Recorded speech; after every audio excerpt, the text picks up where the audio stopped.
का, और ये नंबर 10 आपके सामने है, उससे से लिंक है, फिर लीजिए एक बार। 8, 9, 10 को फिर लीजिए। ये 8वां है, 8वें अध्याय का, यहाँ से प्रारंभ इसकी संस्कृत। ये पारथ, ये नियम है साफ करो, परमेश्वर के ध्यान अभ्यास रूप से योग युक्त हो गया। परमात्मा में जो नाम वो संत ना तत्वदर्शी, उसका अभ्यास बताओगा, और उस तरह जो करता हुआ अभ्यास योग से युक्त दूसरी ओर न जाने वाले चित्त से, यानी और देवता नहीं पूजे, किसी और में श्रद्धा ना रखे, निरंतर चिंतन करता हुआ परम प्रकाश रूप दिव्य पुरुष को अर्थात परमेश्वर को ही प्राप्त होता है। ओए होए, अपनी तो पहले बता दी, मेरी तो भक्ति करेगा मेरे पास रहेगा, और उसकी करेगा तो उसको प्राप्त होता है। आगे देखो 9वें में लिखा है कि जो परमात्मा, जो परमेश्वर सर्वज्ञ, यानी वो सबका जानने वाला, अनादि, सबसे पहले वाला, जैसे वो मूल रूप भगवान, सबके नियंत्रता, सूक्ष्म से अति सूक्ष्म, सबके धारण पोषण करने वाले अचिंत स्वरूप, सबके धारण पोषण करने वाले, अभी आपको बताया वो 15वें अध्याय के 17वें श्लोक में। और सूर्य के सदृश नित्य चेतन प्रकाश रूप अविद्या से अति प्रेय सच्चिदानंद घन परमेश्वर का स्मरण करता है, वह अब लगातार है तीनों श्लोक 8, 9, 10 8वें अध्याय के। वह व्यक्ति भक्ति युक्त पुरुष साधक, उस परमात्मा की भक्ति करने वाला साधक योग बल से भ्रकुटी के माध्यम से प्राणों को अच्छी प्रकार स्थापित करके फिर निश्चल मन से स्मरण करता हुआ उस परमात्मा तम ब्रह्म तत्ब्रह्म, यानी तम उस दिव्य रूप परम पुरुष परमेश्वर को ही प्राप्त होता है। स्पष्ट हो गया। कति दो भगवानों की नारी नारी व्याख्या। ब्रह्म अपने लिए बता रहा कि मेरी पूजा करता तो मेरे पास आएगा, उसके पास जाएगा तो उसकी पूजा करेगा, उसके पास जाएगा। और लेकिन इन देवी देवताओं की तीनों गुण, रजगुण ब्रह्मा, सतगुण विष्णु, तम गुण शिव जी, और इसे नीचे की पूजा तो मूर्ख लोग करें। उन बुद्धिहीनों का तो अक्षणिक सुख है, वो तो कति ना करनी चाहिए। अब देखो ये पवित्र गीता को समझने की कमी रही ना, इसके ज्ञान में कसर कति नहीं। और जब तक हमें ये सत्ज्ञान हमारे हृदय में नहीं समाओगा तो हम इस सारे ही आध्यात्मिक ज्ञान से वंचित रह जाएंगे। अब देखो फिर देख लो 2 श्लोक और इससे आपका बिल्कुल भ्रम निवारण फिर हो जाएगा। 15वें अध्याय का 4थे श्लोक में ये काल भगवान कहता है कि जब तुझे वो पूर्ण संत मिल जाए और सारे ब्रह्मांडों और संसार रूपी वृक्ष को समझाने वाला परम संत मिल जाए, उससे उपदेश प्राप्त करके फिर उसके ज्ञान को प्राप्त करके फिर उसके पश्चात उस परम पिता परमेश्वर को, 15वें अध्याय का ये देखो यहाँ ले 4था श्लोक, उसके पश्चात उस परम पद रूप परमेश्वर को भली भांति खोजना चाहिए, जिसमें गए हुए भक्त आत्मा पुरुष जन्म मरण में नहीं आते, जन्म मृत्यु नहीं होता, फिर लौटकर संसार में नहीं आते, और जिस परमेश्वर से इस पुरातन संसार वर्ष की प्रवृत्ति विस्तार को, वृक्ष की, संसार रूपी वृक्ष की प्रवृत्ति यानी सब ब्रह्मांडों की रचना जिसने की है, विस्तार को प्राप्त हुई है, उसी आदि पुरुष नारायण की योय हुए उस परम देव परमेश्वर की मैं शरण हूँ, उसके अधीन हूँ मैं भी उसका दास हूँ, उसकी शरण में हूँ। स्पष्ट लिखा आपके सामने। और इस प्रकार दृढ़ निश्चय करके उसी परमेश्वर का मनन और निधि ध्यान करना चाहिए। अब फिर देखो 18वें अध्याय का 62वां श्लोक, इससे फिर लिंक होगा, क्योंकि ये ऐसा अजीबोगरीब ज्ञान है, ऐसा सत्य कथा है कि इसको कई बार समझोगे, कई बार सुनोगे, जब वो पुराना रंग युगों युगों का हृदय से हटेगा। 18वें अध्याय का और ये 62वां श्लोक। हे भारत, सब प्रकार से उस परमेश्वर की शरण में जा, जिसकी कृपा से उस परमात्मा की कृपा से ही परम शांति को तथा सनातन परम धाम को प्राप्त होगा, सतलोक से ला जाएगा, जिसके बाद तेरी कभी मृत्यु नहीं होगी। और आगे देखो, अब इसके 63वें और 64वें श्लोक को फिर सुनो, क्योंकि 18वां अध्याय अंतिम श्लोक, अंतिम अध्याय पवित्र गीता जी का, और ये अंतिम श्लोक लगभग चल रहे हैं, क्योंकि 78वें श्लोक में समाप्त हो जाती है। अब 63वें श्लोक में कहता है कि ये सारा गीता का ज्ञान गुप्त से गुप्त था, यो तेरे तय बता दिया हमने। इस प्रकार ये गोपनीय यानी गुप्त से गुप्त ज्ञान मैंने तुझसे कह दिया, अब तेरी समझ में आवे न्यू कर ले। अब मेरी पूजा करनी है तो मेरी शरण में आ जा। इस रहस्ययुक्त ज्ञान को पूर्णतः भली भांति समझकर विचार कर जैसे चाहता है वो ऐसा कर ले।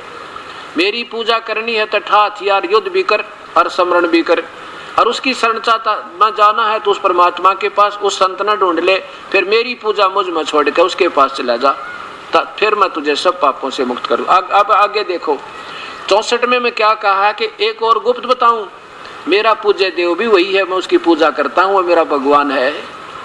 संस्कार देखो, ये हिंदी नहीं समझ में आएगी आपके, क्योंकि इन संतों ने ये ज्ञान नहीं था पूरा। सर्वगुह्यतमम, सबसे गुप्त गुप्त और गुप्त बताऊं। भूय माने दोबारा, सुनो माने सुन, मैं माने मेरे, परम माने विशेष, वच माने वचन। अब मेरे और गुप्त गुप्त विशेष वचन और सुन ले। क्या बताना चाहता हूं कि मेरा पूज्य देव भी वही है। इष्ट में ऐसी संस्कार देखो, बालक तो बालक समझ जाए इसने। इष्ट माने इष्ट देव, असी माने है, मैं माने मेरा, दृढ़ माने पक्का, नो डाउट, इति माने यही जिसकी तरफ मैं तेरा संकेत कर रहा हूं कि वो भगवान की शरण में चला जा। मेरा भी ये पक्का, इष्ट माने इष्ट देव, असी माने है, मैं माने मेरा, दृढ़ इति यही जिसकी तरफ मैं संकेत करता हूं, मेरा भी पक्का, नो डाउट, निसंशय मेरा पूज्य देव है। तत्वक्षामि ते हितम, ये तेरे हित में कहूंगा, मैंने आज तक किसी को नहीं बताई यह बात। अब ये क्या लिखा है, इन्होंने थोड़ी सी गलती अपने हिसाब से कर दी कि संपूर्ण गोपनीयों से भी गोपनीय, क्योंकि एक तो ऊपर बता दिया 63 में कि इस प्रकार ये गोपनीय से गोपनीय ज्ञान मैंने तुझे कह दिया। ये तो कह दिया कि जब मेरी शरण में आना तो मेरी भक्ति कर, उसकी शरण में जाना उसकी कर, ये गुप्त ज्ञान बता दिया। अब फिर कहा कि और गुप्त से गुप्त, संपूर्ण गोपनीयों से गोपनीय है, मेरे परम वचनों को और सुन, फिर सुन। अब यहाँ अगर ये ढंग से कर देते ना, मैं माने मेरा, अतिशय माने पक्का, इष्ट माने पूज्य देव है, पहले सारी कहानी हो जाती। इष्ट माने पर ये कर दिया, इष्ट माने पूज्य देव लिखना था कि मेरा पूज्य देव यही है जिसकी तरफ मैं तुझे संकेत कर रहा हूं, सारी कहानी ठीक हो जाती। ऐसे ये बात आपके अब समझ में आएगी, कोई बात नहीं। पहले भी हम गीता को एक अनमोल शास्त्र जानकर संतों द्वारा उसकी टिप्पणी जैसी उनकी सोच ने काम किया, हमें बता दिया, हमने फाइनल कर ली। अब हम इनको पढ़ भी सकते हैं, हमारे शिक्षित बहन भाई बुजुर्ग सारे, कोई बालक को नहीं जिनको टॉफी देगा बड़ोले भी। हमारे पुरुष तो बड़ी आत्मा थी, जिन जैसे उनको बताया उन्होंने मान लिया, उनके आधार पर हम आगे चल रहे। हमने कोई इतना सोचने की आवश्यकता है ना समझी कि इसे महापुरुष हो ऋषि जन, उन्होंने ठीक निर्णय ले रखा होगा, लेकिन नहीं, ये तो ज्ञान किसी की पर्सनल प्रॉपर्टी नहीं है, ये मूल शास्त्र सबके लिए है। मूल ज्ञान इनमें सही है, लेकिन संतों के द्वारा दी गई सोच वो इनसे सही नहीं मिल रही, वो फिर ठीक कराएंगे। और फिर देखिए पूरा वर्ल्ड, पूरा संसार एक परम पिता पर आधारित होकर अपना कल्याण करवाएगा। ये ज्यादा समय नहीं लगेगा, क्योंकि परमात्मा हमारा एक है, ना कोई हिंदू है, ना मुसलमान, सिख, ना ईसाई, हम एक पिता की संतान, हमारा भगवान एक। हमारे चारों पवित्र शास्त्र, चारों धर्मों के एक का बात बतावें, वो सामने दिखाऊंगा आपको, कति पिक्चर के ऊपर दिखाएंगे चारों धर्मों के अंदर क्या क्या लिखा है। बोलो सतगुरुदेव की, बंदी छोड़ कबीर साहेब की जय, बंदी छोड़ गरीबदास जी महाराज की जय, स्वामी रामदेवानंद जी गुरु महाराज की जय। सर्व संतों की जय, सर्व भक्तों की जय, धर्मी पुरुषों की जय, श्री काशी धाम की जय, श्री छुड़ानी धाम की जय, श्री करोथा धाम की जय। सत साहिब गरीब नमो नमो सतपुर सकूं, नमस्कार गुरु की नहीं, सुर नर मुनि जन साधवा, संतों सर्वस दीन।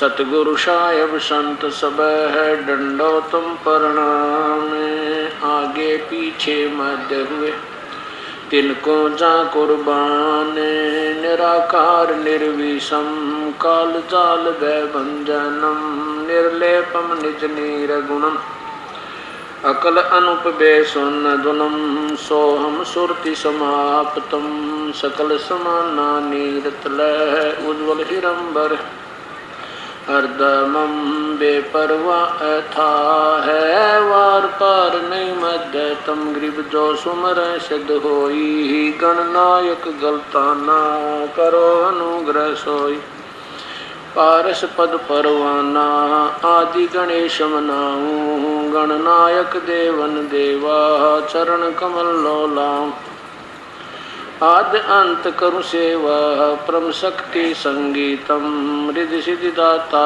सोई अवगत गुण अतीतम सतपुरुष निर्मोही जगदम्बा जगदीशम मंगल रूप मुरारी तन मन अर्पो शीशम मुक्ति भंडारी सुर नर मुनि जन ध्यावे ब्रह्मा विष्णु महेशा शेष शेष मुख गावे पूजय आदि गणेशा इंद्र कुबेर सरीखा वरुण धर्म राय ध्यावे समर्थ जीवन जी का मन इच्छा फल पावे 33 कोटि अधारा ध्यावे शेष 88 उतरे भव जल पारा कट है यम की फांसी 33 कोटि आधारा ध्यावे शेष 88 उतरे भव जल पारा कट है यम की फांसी कर जोरूं विनती करूं धरूं चरण पर शीश गुरु राम देवानंद जी महाराज ने दियो नाम बख्शीश कोटि कोटि सिजदा करूं कोटि कोटि प्रणाम चरण कमल में राखियो में बांधी जाम गुलाम पूता तेरे दरबार का मोतिया मेरा नाम गले प्रेम की जेवड़ी जांखें चोहा जाऊं मैं तो करो तो बावड़ू दूर दूर करो तो जाऊं जो रखो तो ही रहूं जो देवो सुख मैं अपराधी जन्म का नक्शक बरे विकार तुम दाता दुखे भंजना मेरी करो संवर अवगुण किए तो बहुत किए करत न मानी हारे बावे बंदा बख्श दियो हो बावे गर्दन उतार अवगुण मेरे बाप जी बख्शो गरीब नवाज जो मैं पूत कपूत हूँ बहुर पिता को लाज सुरत करो मम साइया हम हैं बहुजल माही आप ही बह जावांगे जो तुम न पकड़ोगे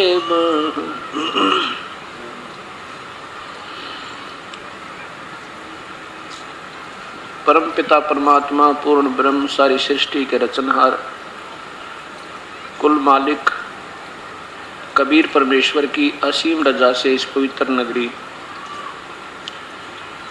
दिल्ली के अंदर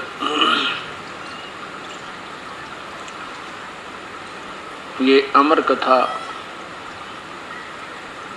6 अप्रैल सन 2004 से प्रारंभ हुई। जिस पुण्य नगरी के पुण्योदय होते हैं वहाँ पर संत समागम प्रारंभ हुआ करते हैं और जो पुण्यात्मा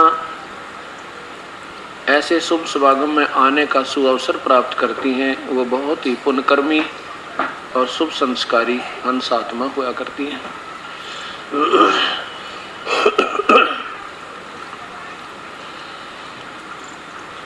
कबीर परमेश्वर पूर्ण ब्रह्म ये सतपुरुष है।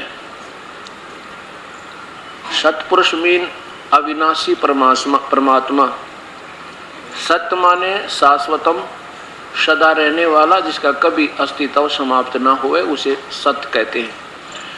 और पुरुष माने प्रभु, भगवान, सतपुरुष, अविनाशी परमात्मा, सत्यनारायण। सत्यनारायण माने अविनाशी भगवान। अकाल मूर्त, जिस प्रभु का स्वरूप, क्योंकि परमात्मा मनुष्य जैसा है, आकार में है, जिस प्रभु का स्वरूप कभी काल के वश ना हो, जिसका कभी काल ना आवे, उसे अकाल पुरुष कहते हैं। शब्द कभी खंड नहीं होता, वो सत्य होता है। शब्द स्वरूपी राम अर्थात अविनाशी प्रभु, राम कहो, गॉड कहो, अल्लाह कहो, चाहे खुदा कहो, ये प्रभु के पर्यायवाची और भाषा भिन्न नाम होते हैं। वो परमात्मा पूर्ण ब्रह्म, वो सत्पुरुष स्वयं ही इस काल के लोक में आते हैं। अपने द्वारा रची हुई सृष्टि रचना को वही स्वयं बताते हैं और हमें ये ज्ञान देते हैं कि तुम इस काल के जाल में फंसे हुए हो और जन्म और मृत्यु में तुम असंख्य युग से पीड़ित हो। उस परमपिता के बिना कोई हमें ये नहीं बता सकता हम कौन हैं, कहाँ से आए हैं, हमारा वास्तविक ठिकाना कहाँ है।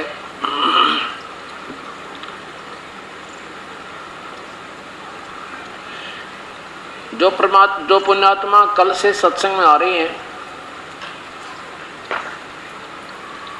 उनको ये तो पता लग गया होगा कि कौन परमात्मा, कौन प्रभु, कितने सतिथि के हैं। और ये भी पता लग गया है कि कुल मालिक कोई और है, जो जिसमें गीता बोलने वाले भगवान भी संकेत कर रहे हैं और आपको वेदों में प्रमाण दिया जाएगा। वेद भी यही संकेत करते हैं जो गीता जी कर रही है। वो परमात्मा कौन है, कैसा है, कहाँ है, उसकी प्राप्ति कैसे हो सकती है, ये भी जानकारी इस 4 दिन के सत्संग में आपको बहुत कुछ दी जाएगी। वो परमेश्वर पूर्ण ब्रह्म स्वयं ही आकर के एक दास बनते हैं, स्वयं ही भक्त बनते हैं और स्वयं ही परमात्मा का रोल भी करते हैं। वो हमें क्या समझाना चाहते हैं कि लौट सको तो लूटियो, राम नाम की लूट, पीछे फिर पछताओगे, प्राण जहांगे छूटे। लूट सको तो लूट लो, राम नाम की लूट। अब जब ये राम नाम आता है तो हिंदू समाज के भक्त आत्माओं के हृदय में भगवान श्री रामचंद्र जी की तरफ आस्था बढ़ जाती है कि ये राम जो है वही राम जो भगवान श्री राम को हम राम मान लेते हैं। देखो, पहले हमने राम की परिभाषा से परिचित होना पड़ेगा, प्रभु की परिभाषा से।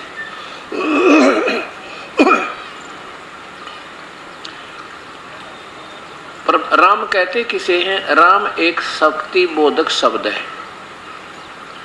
उसे राम कहो चाहे साहेब कहो, अल्लाह कहो भावे गॉड कहो, रब कहो चाहे खुदा कहो, ये एक भाषा भिन्न और पर्यायवाची शक्ति बोधक शब्द है। जैसे एक प्रांत में मंत्री होता है, एक प्रांत में मुख्यमंत्री होता है, उसके अंतर्गत कई मंत्रीगण होते हैं। मंत्री भी साहेब है, मुख्यमंत्री को भी मुख्यमंत्री साहेब कहा जाता है।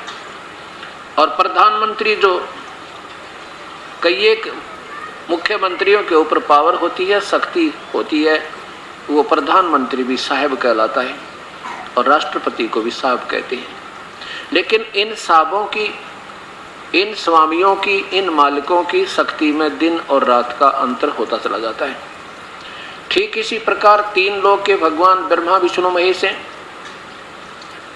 21 ब्रह्मा और 3 लोक के एक विभाग के मंत्री एक ब्रह्मांड में, एक ब्रह्मांड में एक विभाग के मंत्री मिनिस्टर हैं। ये भी साहब हैं, राम हैं। ब्रह्मा विष्णु महेश भी राम हैं इनके पिता 21 ब्रह्मांड के राम हैं।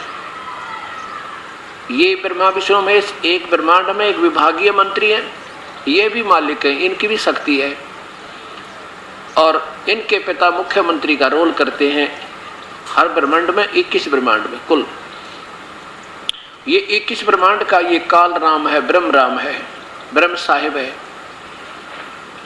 और 7 संग ब्रह्मांड का राम खुदा जो है राम साहिब को, ये परब्रह्म है अर्थात अक्षर पुरुष है। और असंख्य ब्रह्मांड का और साथ में इन काल के 21 ब्रह्मांडों का, साथ में परब्रह्म के 7 संग ब्रह्मांड के ऊपर भी, और अपने भी असंख्यों कुल मिलाकर इन्फिनिटी असंख्य ब्रह्मांडों का कुल राम, कुल मालिक वो पूर्ण ब्रह्म है, सतपुरुष है। अब फिर देखिएगा, क्योंकि हर सत्संग में नई आत्मा आती हैं और उनको ये भूमिका नहीं मिलेगी तो वो इस 2 घंटे के सत्संग का आनंद प्राप्त नहीं कर सकेंगे, विचलित रहेगा उनका दिमाग। ये देखिएगा एक ब्रह्मांड है, इसको अंड भी कहते हैं क्योंकि इसका आकार अंडे जैसा है सारे के सारे का। और इसको पिंड कहते हैं क्योंकि पिंड शरीर को बोलते हैं संत भाषा में, पिंड। और ये पिंड जो है शरीर है, इस शरीर के अंदर एक ही ब्रह्मांड की जानकारी है, अन्य की नहीं है। इसी को अंड, इसी को ब्रह्मांड, इसी को पिंड भी कहते हैं। ये एक ब्रह्मांड है, पीछे करो, पीछे करो। ये एक ब्रह्मांड है, ऊपर कर दो, नीचे कट रहा। ये एक ब्रह्मांड है, ये कटने ना दे, इनको साफ रखें। ये एक ब्रह्मांड है और इसमें ये एक ब्रह्मलोक अलग से इस काल भगवान ने, क्योंकि ये ब्रह्म जो है इन 21 ब्रह्मांडों का मालिक है, इसने ऐसी अपनी राजधानी अलग से बनाई है। इसमें ये स्वयं यहाँ महाविष्णु रूप में रहता है और दुर्गा को महालक्ष्मी रूप में रखता है। यहाँ पर जो पुत्र होता है इन दोनों के सहयोग से उसको ये सतोगुण बनाकर और विष्णु नाम रख देते हैं, फिर इसको बेहोश कर देते हैं। उसके बाद ये तमोगुण प्रधान क्षेत्र है, इसमें ये स्वयं सदाशिव महाशिव रूप में काल रहता है, ब्रह्म रहता है, क्षर पुरुष, और दुर्गा को महापार्वती रूप में रखता है। यहाँ जब इन दोनों के सहयोग से जो संतान उत्पत्ति होती है पुत्र, उसका नाम ये रुद्र और तमोगुण बढ़ा देते हैं, नाम रुद्र रख देते हैं। और जब ये इस रजोगुण प्रधान क्षेत्र में निकट लाओ, जब ये रजोगुण प्रधान क्षेत्र में ये दोनों रहते हैं, दुर्गा और ये काल, ये माँ ब्रह्मा के रूप में रहता है, दुर्गा को माँ सावित्री रूप में रखता है। यहाँ इन दोनों के संयोग से जो पुत्र उत्पन्न होता है उसको रजोगुण बना देते हैं और उसका नाम ब्रह्मा रख देते हैं। उसके बाद इन तीनों पुत्रों को जब ये सियाने बड़े हो जाते हैं, जवान हो जाते हैं, तब तक बेहोश रखते हैं और इनकी परवरिश जारी रखते हैं। इसके बाद इन तीनों को यहाँ लाते हैं, नीचे इनके 3 द्वीप और बना रखे इस ब्रह्मलोक तन्यारे। यहाँ विष्णु लोक, इसमें इनका पुत्र ब्रह्म काल का पुत्र विष्णु, साथ में इनकी शादी कर दी जाती है, ये लक्ष्मी रूप में एक इनके शादी कर दी जाती है। और यहाँ ब्रह्मा और सावित्री और विष्णु और न शंकर और पार्वती, इन तीनों के 3 अलग से राजधानी बनाकर ये तीनों भगवान, ये तीनों मंत्री अपनी यहाँ राजधानियों से इन 3 लोकों के ऊपर कंट्रोल करते हैं। एक एक विभाग के मंत्री हैं। ये पृथ्वी लोक जिसमें हम बैठे हैं, स्वर्ग लोक, और ये नीचे पाताल लोक। इनमें इन तीनों में एक एक विभाग के मंत्री हैं। जैसे रजगुण विभाग, रजोगुण के दबाव से जीवों की उत्पत्ति करवाना भगवान ब्रह्मा का क्षेत्र है, यानी इसका विभाग है। और फिर संसारिक सुखों के ऊपर ये सारा जीवन बर्बाद कर देना, लगा रहना, ये इस गुण के प्रभाव से ये जीव कंट्रोल्ड होते हैं इनके द्वारा। और विष्णु जी का सतिथि बनाए रखना है, एक दूसरे मोह ममता पैदा करे रखना, अंतिम श्वास तक, मृत्यु तक इसका दिल यहाँ से हटे नहीं। और शंकर भगवान का काम यहाँ से मृत्यु कर देना। इन तीनों भगवानों का एक एक विभाग का ये मंत्री है इस एक ब्रह्मांड में।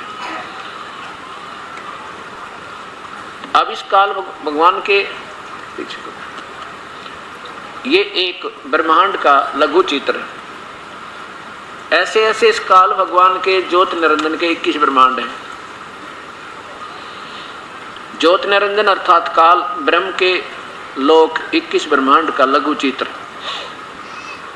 ये देखिएगा, ये मानो कोई सा भी एक इनमें से आपने देखा, इन सब में एक जैसी सतीथि है। ये पांच ब्रह्मांडों का एक ग्रुप बना के एक महाब्रह्मांड बनाया हुआ है। ऐसे ऐसे 4 महाब्रह्मांडों में 20 ब्रह्मांडों को रोका है और इनमें प्रत्येक में एक ब्रह्मा, एक विष्णु, एक शिव, एक विभागीय मंत्री होते हैं और काल स्वयं इनमें as a chief minister role करता है, मुख्यमंत्री बना रहता है इनमें। और फिर यहाँ से अलग इसने एक लोक, एक महाब्रह्मांड जितना स्थान लेकर ये भी बना रखा है अलग से अपनी राजधानी। अब ये 21 ब्रह्मांड हुए और ब्रह्मा विष्णु महेश केवल एक ब्रह्मांड में एक विभागीय मंत्री हुए। ये भी पावर रखते हैं, लेकिन इस परम पिता की तुलना में अब देखिए ये कहाँ से स्थिति है इन भगवानों की, जब ये ज्ञान होने से जानकारी हुआ करती है। अभी आपने देखा ये ज्योत निरंजन काल के 21 ब्रह्मांड ये हैं, और जिसमें इस एक ब्रह्मांड में किसी एक में लीजिए ब्रह्मा विष्णु महेश एक विभाग के मंत्री, एक एक विभाग के। और ये 7 संग ब्रह्मांड, ये ब्राउन कलर जो दिखाई देता है इसमें छोटी छोटी टिक्कियां नजर आती है, बिंदी सी, ये जो है ये 7 संग ब्रह्मांड इस पर ब्रह्म के हैं, अक्षर पुरुष के। और ये कुल मालिक असंग ब्रह्मांड इस पूर्ण ब्रह्म के, सतपुरुष के, कबीर परमेश्वर के, कबीर देव के असंग ब्रह्मांड है। अब यहाँ देखिएगा, राम तो साहेब ये ब्रह्मा विष्णु महेश भी राम हैं, इनके पिता काल भी इतने क्षेत्र के राम हैं, और ये परब्रह्म भी केवल इतने क्षेत्र का राम है। और ये इन्फिनिटी, यहाँ भी अंत नहीं है, यहाँ भी अंत नहीं है। और ये ऊपर भी अलख लोक, अगम लोक, अनामी लोक में भी यही परमेश्वर स्वयं ही अन्य रूप धारण करके अपना कार्य करता है। ये कुल मालिक कबीर देव है। अब ये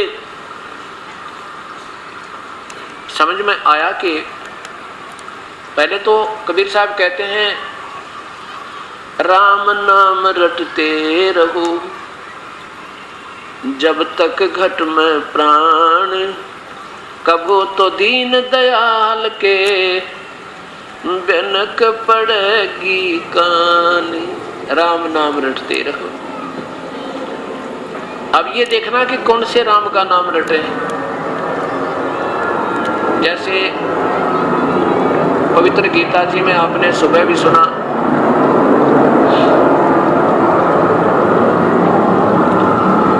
आपने कल भी सुना और आंखों देखा भी अपने इस प्रोजेक्टर के ऊपर के 7वें अध्याय के 12 से लेकर 15 और 20 से लेकर 23 श्लोकों में स्पष्ट किया है कि तीनों गुण रजगुण ब्रह्मा, सतगुण विष्णु, तमगुण शिव जी की पूजा नादान व्यक्ति करते हैं, और अन्य देवताओं की पूजा भी मूर्ख लोग करते हैं, क्योंकि उनका अक्षणिक सुख प्राप्त करके शीघ्र ही विनाश को प्राप्त हो जाते हैं। फिर ये ब्रह्म गीता बोल रहा है, कहता है कि मेरी भक्ति भी अनुत्तम है, लेकिन और देवताओं से मेरी अच्छी है, 1000 गुना अच्छी है। ब्रह्मा विष्णु महेश से तो ब्रह्म साधना 1000 गुना अच्छी है, लेकिन मेरी भक्ति भी अनुतमाम घटिया तो घटिया, क्योंकि जन्म मृत्यु मिटे नहीं, कर्म दंड कटे नहीं, तो फिर क्या भक्ति हुई? कुछ भी कोई ना। फिर बताया कि वो परमात्मा परब्रह्म की भक्ति भी अनुत्तम है, क्योंकि वो विनाशवान है। लेकिन अविनाशी परमात्मा कोई इन दोनों से, परब्रह्म और परब्रह्म से भी कोई और है, वही पूजा के योग्य है। गीता बोलने वाला भगवान कहता है मैं भी उसी की पूजा करता हूं। तो उस राम की पूजा हमने करनी है जिसकी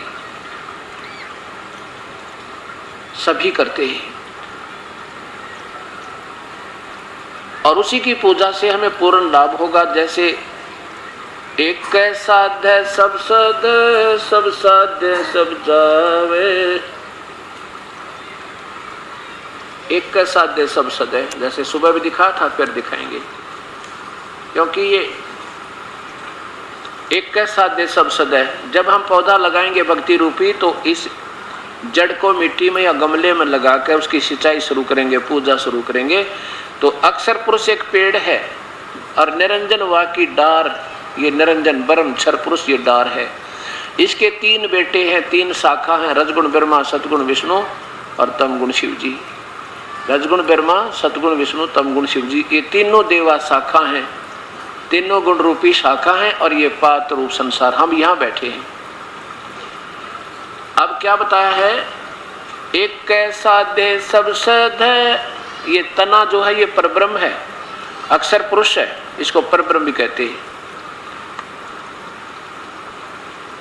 ये तना अक्षर पुरुष परब्रह्म समझो इस पौधे का, और फिर ऊपर ये डार ब्रह्म क्षर पुरुष है, और ये तीनों देवा शाखा ब्रह्मा, रजगुण ब्रह्मा, सतगुण विष्णु, तमगुण शिव जी, पात रूप संसार कबीर परमेश्वर अपने द्वारा रची हुई महिमा को आपको बता रहे हैं। अब हम क्या कर रहे थे, अब हमने करना था ऐसे कि एक के साधे सब सद है, और हम ऐसे करने लगे, देवताओं को पूजने लगे, ब्रह्मा विष्णु महेश को पूजने लगे, मूल छोड़ दिया, उल्टा पौधा हो गया तो व्यर्थ हुआ। यही गीता जी बताती है कि वो नादान आत्मा कभी सफल नहीं हो सकते। एक कैसा दे सब सद है, सब साधे सब जावे, माली सिंचे मूल को तो या फले फूले गावे। अब ऐसे करना हमने, और कुछ भी नहीं, ना छोड़ना है ना कुछ करना है, हमने ऐसे करना जैसे अपनी पवित्र गीता बतावे। क्योंकि गीता जी एक ऐसा शास्त्र है, ना किसी मजहब या जाति से कोई संबंध नहीं इसका, ये तो उसमें रचा गया था, उसमें ना कोई हिंदू था, ना मुसलमान, सिख, ना ईसाई। तो हम जो इस गीता के अनुसार साधना नहीं करते, वेदों अनुसार साधना नहीं करते, हम शास्त्र विरुद्ध साधना कर रहे हैं। और शास्त्र विरुद्ध विधि को त्याग कर जो मनमानी पूजा करते हैं, वो न तो कभी सुख को प्राप्त होते हैं और न ही उनकी गति होए और न ही उनको कोई लाभ होए, अर्थात यूजलेस, कति व्यर्थ। फिर देखो, क्योंकि एक ऐसा सामूहिक शिक्षा स्थल है जिसमें पहली क्लास से लेकर PhD तक के बच्चों को यही पढ़ाया जाता है। जो प्राणियां जो रोजाना सत्संग सुन रहे हैं उन पुण्यात्माओं को और गदगद होना चाहिए, बार बार सुनोगे तो यह बात समझ में आएगी। जैसे पहली क्लास के बच्चे को 100 बार समझाना पड़ता है, A for apple, B for book, C for cat, और 20-20 बार रट्टे लगवाने पड़ जाते हैं जब वो कितना समझ में आने योग्य होती है बातें। ऐसे ही ये एक ऐसा निर्मल ज्ञान है, जितनी बार सुनोगे उतना आनंद आना चाहिए आपको, क्योंकि भक्त आत्मा को प्रभु की प्यास होती है और कथा से वो कभी ऊबते नहीं। अध्याय नंबर 16 और श्लोक नंबर 23। जो व्यक्ति, जो पुरुष, जो साधक शास्त्र विधि को त्याग कहे, मनमाना आचरण करते हैं, मनमाने मंत्र बना लिए, मनमाने धोख पूजा कर ली, मनमाने तीर्था पर चक्कर लाने लगे, कहते हैं वो मनमाना आचरण करते हैं, वह न सिद्धि को प्राप्त होते हैं, न परम गति को, और न सुख कोई। अब देखो, इसलिए अर्जुन तेरे लिए, ये 24वां श्लोक 16वें अध्याय का, इससे तेरे लिए कर्तव्य और अकर्तव्य की व्यवस्था में शास्त्र ही प्रमाण है। ऐसा जानकर तू शास्त्र विधि से नियत कर्म ही करने योग्य है और मत करना। अब ये पवित्र शास्त्र तो बोला जा रहा था और वेदों की तरफ संकेत है। अब इस पवित्र शास्त्र में क्या मना किया है? तीनों देवताओं की पूजा मना किया है, ब्रह्मा विष्णु महेश की। उसके साथ साथ क्या मना किया है? भूत और पितरों की श्राद्ध निकालना, भूत पूजा, पिंड भरवाना, चौराहे की पूजा करना, ये भी मना किया भगवान ने। अब देखो अध्याय नंबर 9 का श्लोक नंबर 25 इसी पवित्र गीता जी का।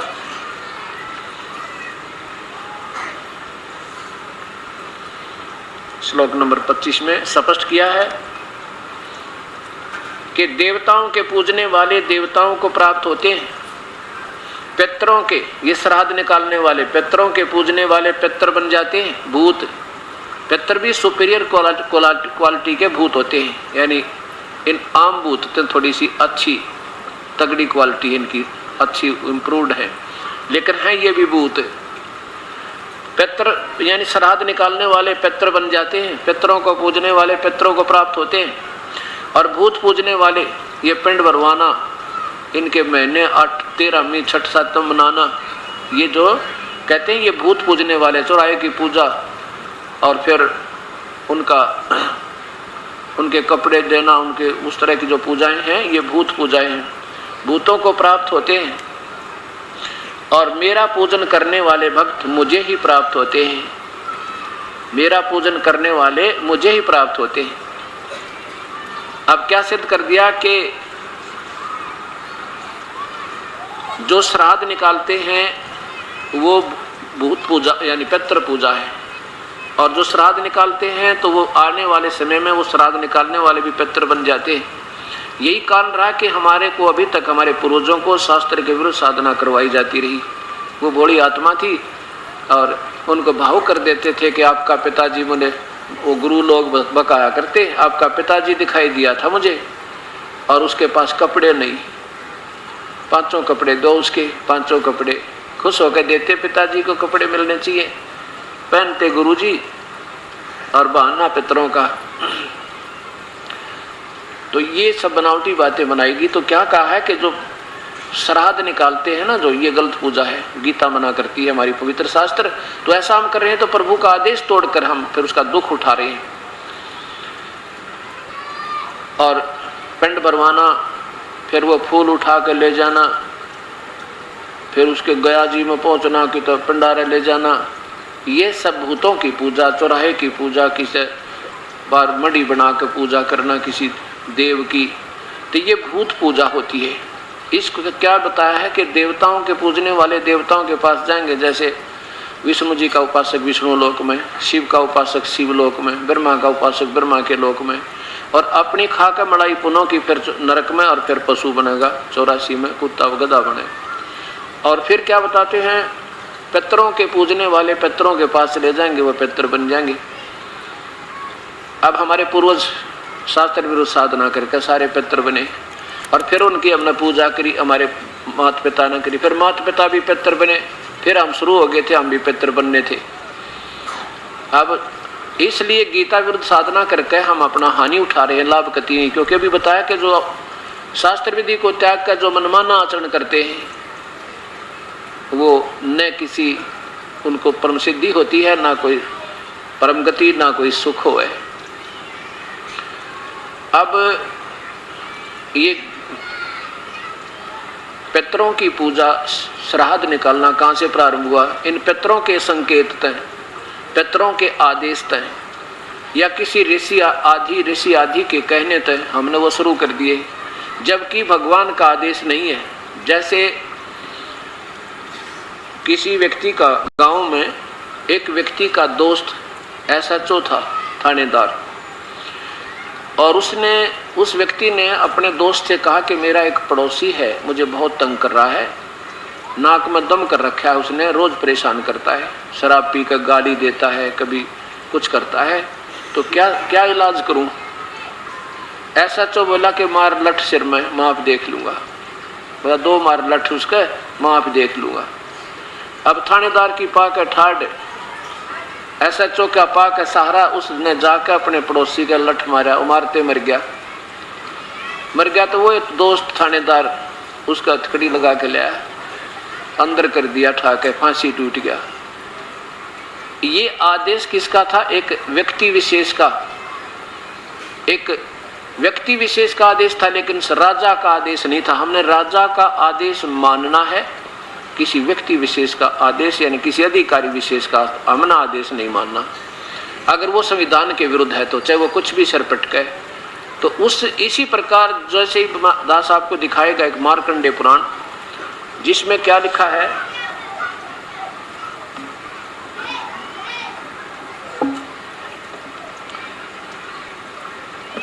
मार्कंडेय पुराण में एक रुचि नाम का ऋषि है, और उसने शादी भी नहीं कराई, वेदों को पढ़ा, वेदों अनुसार अपनी साधना, शास्त्र अनुकूल साधना कर रहा था, ओम नाम का जाप जपे था। और उसने सोचा भाई क्यों खाम का पंगे में पा दिया, ना शादी करवाता, मैं तो अपनी भक्ति करके बेड़ा पार करवाऊंगा। जब हो गया वो 40 वर्ष की उम्र का, इसमें लिखा है कि उसके 4 पीढ़ी के पितर बने हुए, वो पितर दिखाई दिए, पिताजी, दादा, परदादा और फिर तीसरा दादा। और वो कहने लगे बेटा रुचि, तूने शादी क्यों नहीं कराई, तू शादी करा, शादी करवा के फिर हमारे पिंड, हमारे जो है ना श्राद्ध निकाल। अब रुचि ऋषि कहता है पितामहो, इस पिंड यानी श्राद्ध आदि निकालने को, यानी पितरों की पूजा को, इस कर्म कांड को वेदों में मना किया है और मूर्खों की पूजा बताया है, फिर आप क्यों मुझे इस गलत काम में लगा रहे हो। और इस बात को पितर भी मानते हैं कि बेटा ये बात तेरी सही है कि वेद में इस श्राद्ध श्रुद्ध निकालने को अविद्या कहा है, यानी मूर्खता कहा है। फिर भी का क्या तात्पर्य, अडगम सडगम अपनी अपनी अटकल लड़ा के फिर भी कहा है ऐसा है वैसा है, पितर ये कर देते हैं, पितर वो कर देते हैं, पितर पुत्र दे देते हैं, पितर आप भूखे मरे नो के मेरे श्राद्ध निकाल, बताओ पितर के दे देते हैं। जब गीता में वेद मना करते हैं, स्वयं स्वीकार करते हैं वो पितर, और स्वयं भूत बन गए और बेटे को और परेशान मजबूर कर रहे हैं। अब देखो आपके सामने ये पवित्र शास्त्र,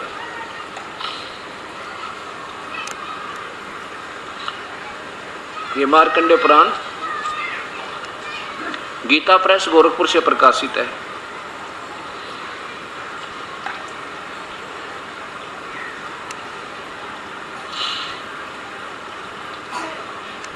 कल्याण कार्यालय गीता प्रेस गोरखपुर, और इसके यहाँ देखो 237 पृष्ठ पे,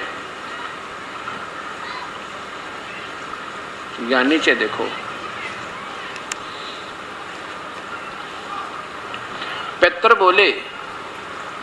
पितर बोले बेटा, विवाह स्वर्ग और अपवर्ग का हेतु होने के कारण एक पुण्य कर्म होता है, उसे तुमने क्यों नहीं किया, यानी विवाह क्यों नहीं किया। गृहस्थ पुरुष समस्त देवताओं, पितरों, ऋषियों और अतिथियों की पूजा करके पुण्य में लोकों को प्राप्त होते हैं, मुक्ति नहीं, पुण्य में लोकों को, और फिर वहां के अपने कर्म बिगाड़ कर फिर नरक में जाते हैं। न्यूना लिखा गया, वह सवधा के उच्चारण से देवताओं को, सभा के उच्चारण से देवताओं को, सवधा शब्द से पितरों से को, तथा अन्नदान आदि देवों को, आदि से भूत आदि प्राणियों के एवं अतिथियों से को उनका भाग समर्पित करते हैं। अब देखो फिर लिखा है कि श्राद्ध आदि निकालना, श्राद्ध पितरों को, अनादि से पितरों का ये श्राद्ध आदि निकालना।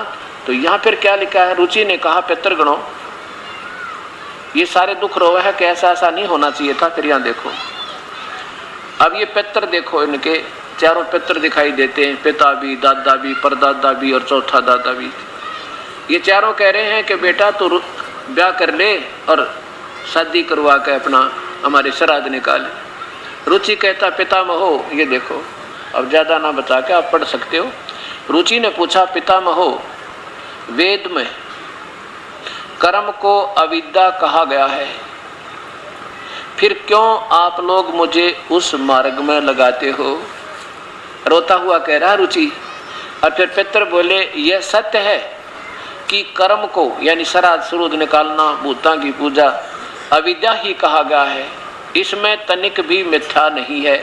फिर क्या रह गया, फिर आगे फिर भी इतना तो निश्चित है कि उस विद्या की प्राप्ति में कर्म ही कारण है, फलाना है, तगड़म है। ये तो अपने इनके अपने आदेश है और भगवान का आदेश वेद है, उसके विरुद्ध कर रहे हैं तो थानेदार वाला लठ है।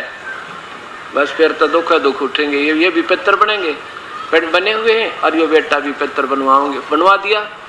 अब चार भूत दिख जा, पिछले तो कालजा फट जा आदमी का।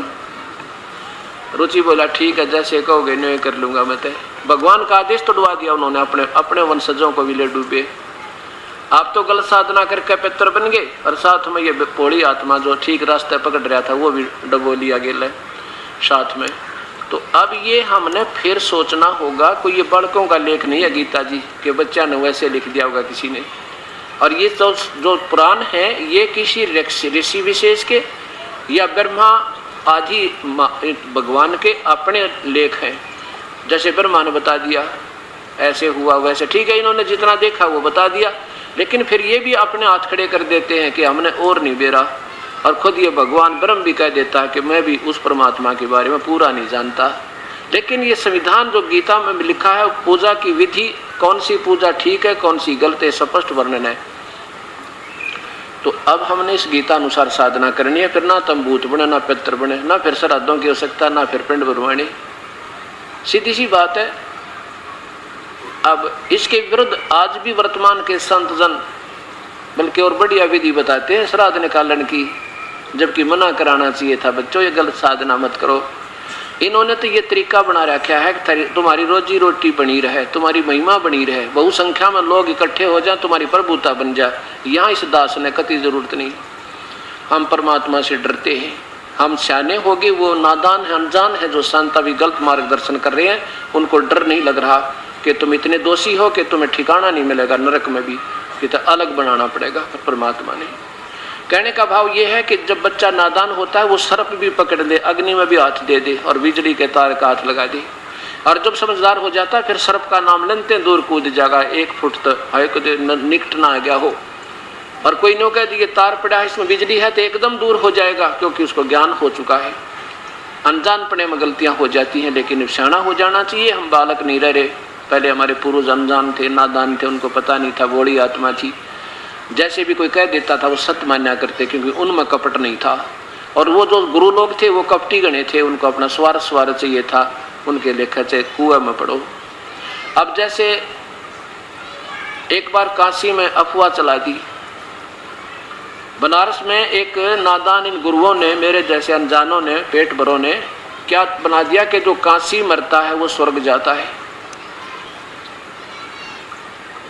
अब देखो जब क्या किया इन प्यारी आत्माओं ने, हमारे पूर्वजों ने ये सोचा भाई ये संत जन हैं, विद्वान पुरुष हैं, वेदों के ज्ञाता हैं, इन्होंने ठीक ही फिर भगवान का कोई संदेश है इनके पास, तभी तो ये कह रहे हैं।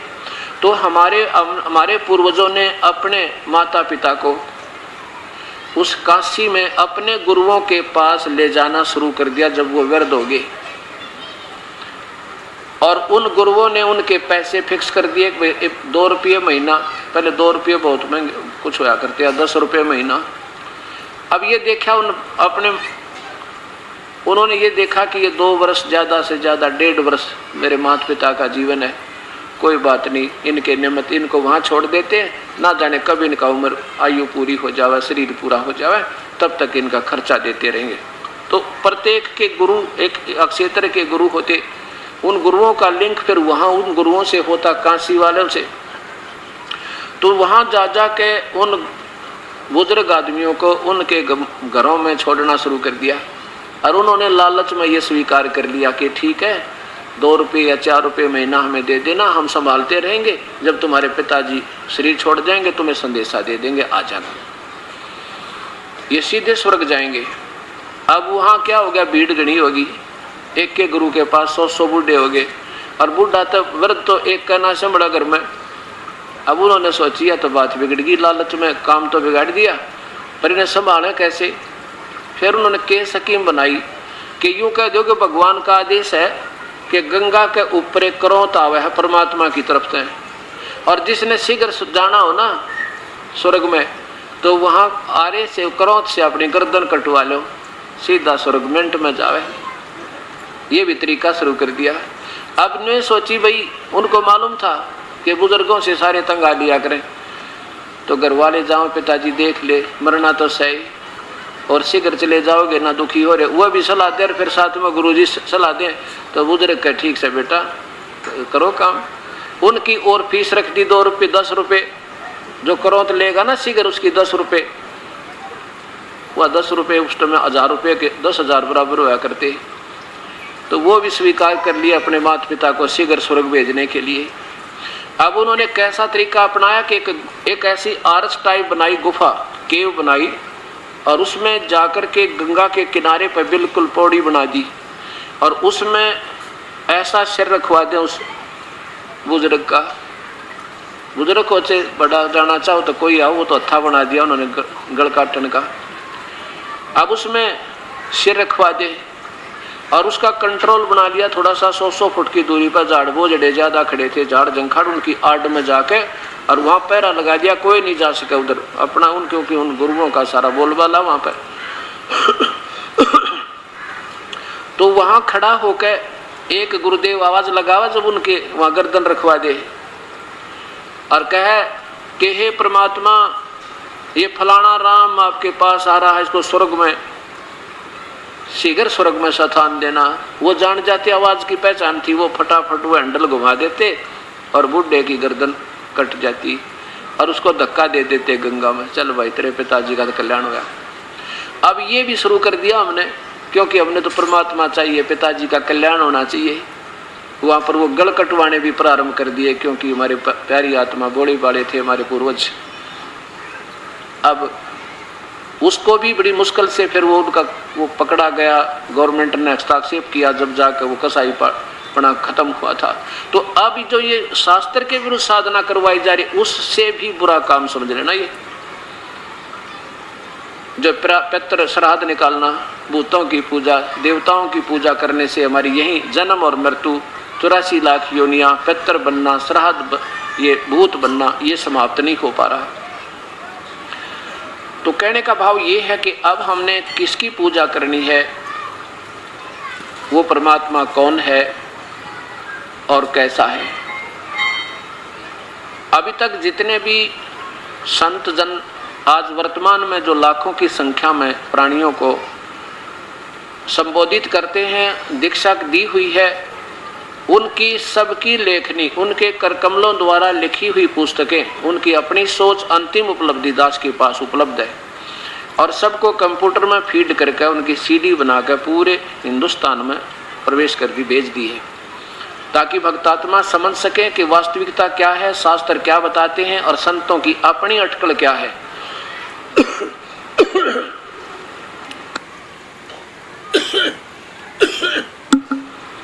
तो हमने जो शास्त्र के विरुद्ध साधना वो नहीं करनी चाहिए, जिसके कारण हमें हानि होती है। तो उन महापुरुषों ने क्या बताया है कि परमात्मा निराकार है, उसका आकार नहीं है। और हमारे चारों पवित्र धर्मों के चारों पवित्र शास्त्र ये बताते हैं परमात्मा आकार में है और मनुष्य जैसा है, उसका नाम भी बता दिया कि उसका ये नाम है वास्तव में। और ये क्या बताते हैं कि परमात्मा निराकार है। और अंग्रेजी बोलने लगे आजकल के ये महापुरुष संतजन, क्या कहते हैं, प्रभु का प्रकाश यानी divine light. Divine light, divine light माने दैवी प्रकाश, यानी भगवान का प्रकाश, प्रभु का प्रकाश। और फिर इनसे कोई पूछता है तो परमात्मा है कैसा, ये कहते हैं परमात्मा तो निराकार है, आकार रहित है, केवल प्रकाश दिखाई देता है और केवल एक धुन सुनाई देती है, यही उसका स्वरूप है, यही उसकी अंतिम उपलब्धि, समाधि की, भक्ति की अंतिम उपलब्धि है, प्रकाश का दिखाई देना और केवल ये नाद सुनाई देना। अब विचार करना, जैसे कोई ट्यूबलाइट कहे, ट्यूबलाइट, और फिर उससे पूछे कि ट्यूब कैसा है, तो वो कहे कि ट्यूब तो निराकार है, लाइट हमने देखा, अंधे ने कुछ नहीं देखा, वो तो बकवाद करे। अब अगर देखा होता, प्रकाश भी देखा होता तो बताता ट्यूब लाइट है, ट्यूब का लाइट है, ट्यूब का प्रकाश है। और ट्यूब कैसा है, एक सफेद सफेद डंडा सा होता है और उसमें से प्रकाश निकल रहा था, वो ऐसे बताता। अगर उसने देखा होता, ट्यूब भी देखा होता, यानी प्रभु देखा होता तो प्रभु का प्रकाश बताता है, और प्रभु निराकार नहीं बताता, वो अनजान, क्योंकि उसकी कोई उपलब्धि नहीं, वो तो सुनी सुनाई व्याख्या एक दूसरे की सुन के करे। अब जैसे मून लाइट कहते हैं अंग्रेजी में, चंद्रमा की रोशनी, मून लाइट, और सनलाइट कहते हैं सूर्य की रोशनी। अब कोई रात्रि में ये कहे कि मैंने चंद्रमा की रोशनी देखी, बड़ी जगमग जगमग हो रही थी, बहुत ही सुहाना मौसम था, क्या बात, बड़ी चांदनी छिटकी हुई थी। और कोई से पूछा भी मून कैसा है, वो चंद्रमा कैसा है, वो कहे चंद्रमा तो है ही नहीं, वो तो दिखाई नहीं देता, अंधा है वो, उसने कुछ ना देखा, सुनी सुनाई कहे किसी दूसरे की, और उसकी सुनकर और अंधा शुरू कर दिया, उसकी सुनकर दूसरे अंधे ने, उसकी सुनकर तीसरे अंधे ने, एक अंधा दूसरे अंधे की व्याख्या सुनकर आप कहते फिर कि भगवान निराकार है, यानी वो चंद्रमा दिखाई नहीं देता। अब बताओ, सूर्य के बिना रोशनी कैसी, प्रभु बिना प्रकाश किसा, बिल्कुल नहीं हो सकता, ये बनावटी बात है। अब क्या है, एक शेख फरीद नाम के एक मुसलमान धर्म में जन्म था उस प्यारी आत्मा का।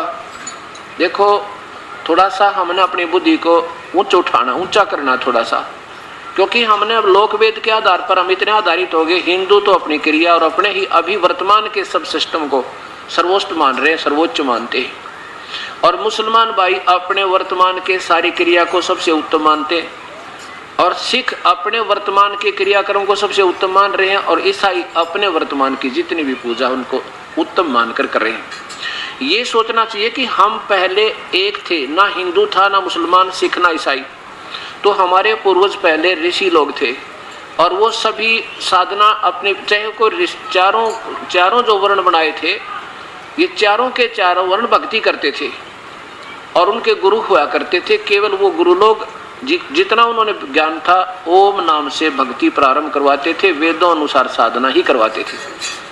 तो उस कर्म, उन पहले की संस्कार भक्ति के आधार पर अब चाहे कोई हिंदू का अगर जन्म है, आज वही आत्मा चलती चलती आ रही है। कभी मृत्यु है, कभी जन्म है, कभी मृत्यु है, कभी यहाँ हो गए, कभी अमेरिका में, कभी अफ्रीका में, कभी पाकिस्तान में, कभी हिंदुस्तान में। आत्मा वही, हमारी रले मिले संस्कार है, एक दूसरे के साथ हमारे जुड़े हुए संस्कार भोगने के लिए। आज कोई हिंदू है तो कल मुसलमान के घर जन्म लेगा, कोई पाबंदी नहीं भगवान के। आज मुसलमान है वो कल हिंदू के घर जन्म ले सकता है, कोई पाबंदी नहीं। कोई सिख है तो ईसाई का, ईसाई है तो सिख का। ऐसे हम आपस में हमारे रले मिला संस्कार बस ऐसे चलता रहेगा। जो पुण्यात्मा चाहे किसी भी मजहब में है, उनको आज तड़प है परमात्मा की, वो डटी नहीं डटती, वो कहीं ना कहीं तरफ में घूम रही है। कोई गुरुद्वारे में, कोई चर्च में, कोई मंदिर में, कोई मस्जिद में, कोई व्रत में, कोई रोजों में, कोई नमाज में, यानी अपनी कोई नित नियम में, चाहे गीता जी के नित पाठ में अपने को वो लगाए रखा है, क्योंकि उन पर रुका नहीं जा सकता। उनका स्वभाव पिछले संस्कार से दबाव बना हुआ है, उनकी आस्था इतनी ज्यादा है। अब हमने ये से देखना पड़ेगा कि जब तक हम शास्त्र अनुकूल साधना नहीं करेंगे तो वो सारी व्यर्थ है। शेख फरीद का जन्म मुसलमान धर्म में हुआ, पहले सब ऋषि लोग थे ये, जिनकी आज भी तड़प प्रभु में है।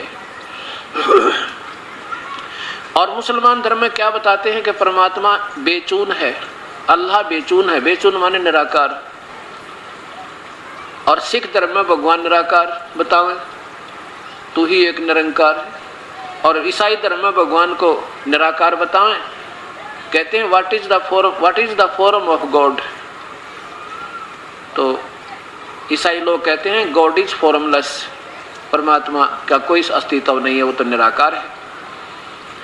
और मुसलमान और हिंदू पूछ लो, किसी ऋषि का शास्त्र उठा लो, कहते परमात्मा निराकार और केवल प्रकाश दिखाई दे और नाद सुनाई दे। ये इनकी अपनी सोच है। नहीं, अभी आपके सामने आएगा परमात्मा कैसा है। इससे सिद्ध होगा कि वर्तमान के जितने भी महापुरुष संत जन हैं वो सब सुनी सुनाई व्याख्या कर रहे हैं, उनकी कोई उपलब्धि नहीं। आप स्वयं फैसला कर लोगे।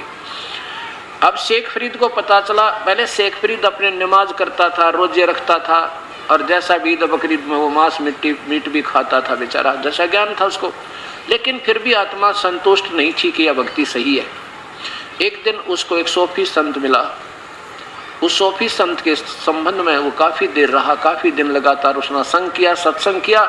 तो उसने बताया, बेटा केवल इन रोजे रखते हैं और इस नमाज के कारण तो प्रभु नहीं मिला है, पर अल्लाह नहीं प्राप्त हो सकता। अल्लाह की प्राप्ति के लिए भाई कठिन प्रयत्न करना पड़ेगा बेटा, ये कोई बालका का खेल नहीं है कि वैसे भगवान मिल जाए। जैसा उनकी सोच थी उस महापुरुष की, और उस महापुरुष की काफ़ी सिद्धियाँ थी, काफ़ी सिद्धियों के कारण वो बड़ा उसकी प्रभुता थी, आम व्यक्ति उसके प्रभावित था। तो शेख फरीद ने सोचा, अब वैसा महापुरुष है, सही बता रहा है, ठीक है। कहने लगे गुरुदेव फिर कैसे करूं भक्ति, आप मुझे दीक्षा दीजिए, मुझे शिक्षा दीजिए। तो गुरुदेव ने कहा, बेटा तप से प्रभु मिलेगा, यानी जितना कठिन साधना करेगा उतना ही प्रभु तेरे निकट होगा। तो शेख फरीद ने गुरुदेव के बताए अनुसार साधना शुरू कर दी। बैठ कर तप किया, कभी खड़ा होकर तप किया, धूने लगा कर किया। फिर गुरुदेव का शरीर पूरा हो गया। फिर सोचा भी गुरुदेव ने जो ड्यूटी लाई है प्रभु पाने की, और जिसके लिए हमने सब कुछ त्याग दिया प्रभु प्राप्ति के लिए, और यही काम नहीं बना तो फिर क्या फायदा इस जीवन का। ऐसा सोचकर एक कुएं के ऊपर के वृक्ष की टहनी जा रही थी, उसमें रस्सा बांध के और नीचे लटक गया कुएं में। गहरा पानी था उसमें, बहुत गुना पहले 150 फुट की गहराई में पानी जल होता था। वो क्या करे कि सारा दिन उसमें लटक जाए और शाम सुबेरे बाहर आवे, थोड़ा सा अन्न खावे और फिर उल्टा लटक जावे। अब उसने जब देखा कि एक दिन वो बाहर आकर बैठा तो कौवे आकर बैठ गए। अब वो बाहर आकर बैठ गया, उसका शरीर इतना जीर्ण शीर्ण हो गया जैसे अस्थि पिंजर होया करे, क्योंकि 12 वर्ष में 1.25 मन अन्न खाया। 1.25 मन मीन 50 किलो।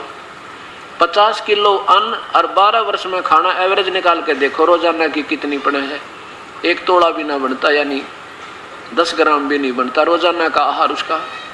और उसके कारण शरीर बहुत जीर्ण शीर्ण हो गया और ऐसा बैठ गया, बाहर आकर सुस्तान लग गया। कवियों ने देखा ये आदमी मरा हुआ है, व्यक्ति है, इसकी आंख ने खा ले, शरीर में मांस तो है नहीं। जो ही कौवे माथे पर आकर बैठे तब उसने देखा कि कौवे तेरी आंख निकाल लेंगे, और अल्लाह मिला नहीं। देख ये क्या बनी है परमात्मा, ये तो जीवन व्यर्थ हुआ मेरा। यूं कहकर कहने लगा, हे कौव्यो, मेरे शरीर पर कहीं मांस बचा हो उसको खा लो भाई, मेरी आंख ना छेड़, आंखें मत छूना, हो सकता मुझे अल्लाह के दर्शन हो, दीदार हो जाए।